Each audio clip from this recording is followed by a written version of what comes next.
We're in a huge challenge right now in that the country is polarized and divided, and we are a small antidote to that. And when people learn about this, they get excited about it. They get excited about learning how to communicate without demonizing, how to listen with an open mind, and how these simple strategies might literally help strengthen our democracy. They get excited about convergence.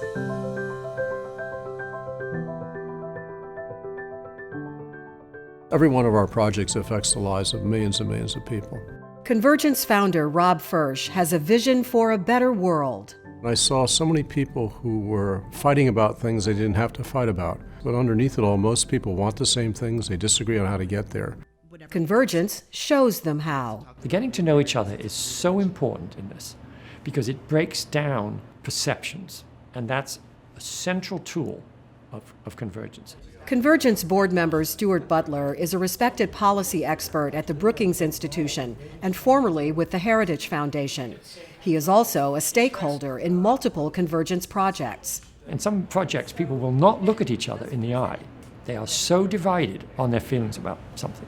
But once they start to feel it's a safe place and they know this other person, then the skilled facilitator can start using techniques to begin to get people to find the areas of common ground. When America's leaders come to a convergence table, unlikely alliances are formed.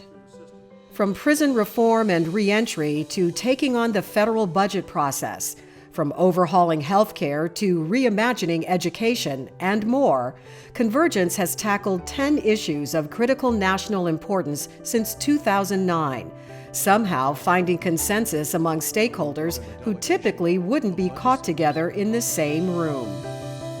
I think teachers' unions and charter school networks actually working together on a shared vision.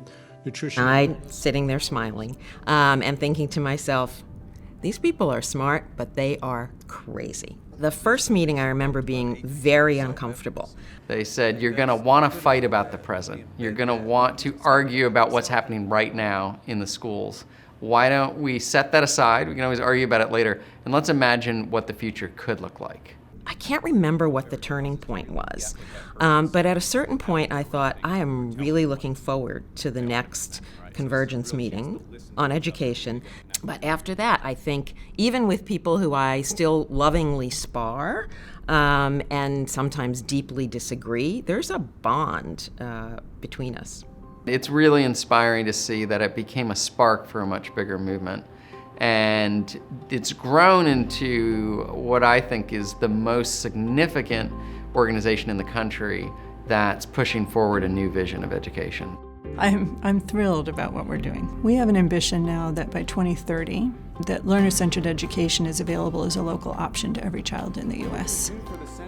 School districts, major companies, state education associations, and others have embraced the vision of Education Reimagined, inspired by its ability to get educators out of their silos and working together. Join us on this magical event. It is now spun off into its own nonprofit.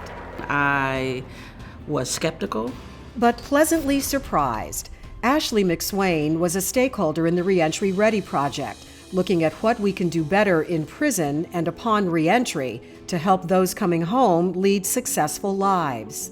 To be in a room filled with Republicans and Democrats that seem to have completely opposite opinions of mine, I thought was going to be contentious, but it wasn't. I mean, people didn't seem to be there to promote their own agenda. They legitimately felt like they were trying to solve this question of how do you deal with people that are coming home from prison. I think probably one of the most valuable pieces is including people that had lived experience in the criminal justice system. Let me first start by saying how proud I was to be part of this project, and thank you for involving me. I'm the General Counsel of American Conservative Union, but I am also an ex-offender. As director of the Reentry Ready project, Stephanie McGency's task was to guide stakeholders from different vantage points toward solutions for successful reentry. The first step, building trust, part of the so-called secret sauce to finding common ground.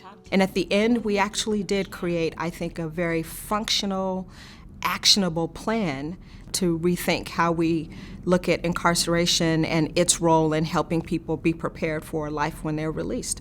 I read these and I read the state and local recommendations with real interest because of past work that I've done, but I also see a lot in this report that can serve as the basis for congressional action too. Health reform is another hot-button issue where Convergence continues to make progress across partisan divides. Even friendships were developed among policy opponents so that they could really talk with one another in a very civil, thoughtful, and sometimes productive way. Most of the bipartisan activities I've been asked to be involved outside of Convergence have had one Republican and 4 or 5 Democrats. When they put together their bipartisan effort, it really covered the full spectrum of views. And this was a very different process, and one I thought that was very healthy. That process resulted in recommendations reflected in bipartisan legislation considered in the Senate, at a time when few bipartisan ideas were even on the table. They also attracted significant national media coverage, including an op-ed in the Wall Street Journal by 2 roundtable members. I will highlight from the Convergence Budget Process Project the 5 consensus proposals we developed. Beyond healthcare, other Convergence projects have received attention on Capitol Hill. Their recommendations on long-term care financing and on budget process reform are included in proposed federal legislation. People were quite amazed that groups from the far right and far left who would never agree on anything agreed on how to fix the federal budget process and issued a report. And that got a lot of play in a special Joint Select Committee of Congress that really liked a bunch of the ideas we presented. The success of that effort led to Convergence working with 14 Republicans and 14 Democrats, all members of the bipartisan working group of the House. The goal? To help them develop stronger relationships and find common ground on issues important to our nation. It's been very gratifying to see that members of Congress are no different than anyone else. Build trust, identify solutions, form alliances, act. There is a better way. Convergence is a bright light in our society that allows civil discourse on very difficult and important issues. Convergence is innovative. Convergence is powerful. It's about solving problems and making people's lives better. I think it's important to explain to people just how important this is to the future of the country itself.